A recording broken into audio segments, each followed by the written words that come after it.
Unichunguze. Na Yesu ninakuomba. Poa sana, uko aje? Niko salama sana nashukuru. Vipi? Nilikuwa nauliza Kwanza ukabla hujauliza. Haya sawa. Nilikuwa nauliza. Maswali. Ni kama si maswali. Ni kama nimekosea njia. Umekosea njia?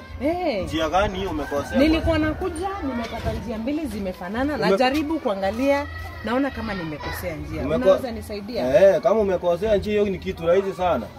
Ile yenye umekosea irudi tu iombe msamaha. Naona yenye umekosea, iombe msamaha itakuruhusu uendelee.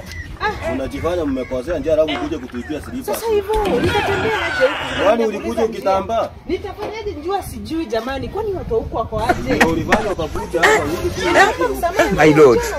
I wonder. Na si uende. Uende. Kwani watu huko wako aje hao? Kwa vile ulitupata. Kwani umetumwa? Umetumwa. Rudi mahali ulianzia. Hawezi nisaidia. Hawezi nisaidia. Uwezi ujisaidia utafute hiyo. Wacha nikaulize mwingine. Watu wengine wanakuja hapa kutuibia. Bwagwe, tunawajua. Tunawajua hivyo ndio mlifanya mkaenda na heli. Natoka nje unaenda kuzunguza heli ukumba hakuna na nyinyi ndio mlipea.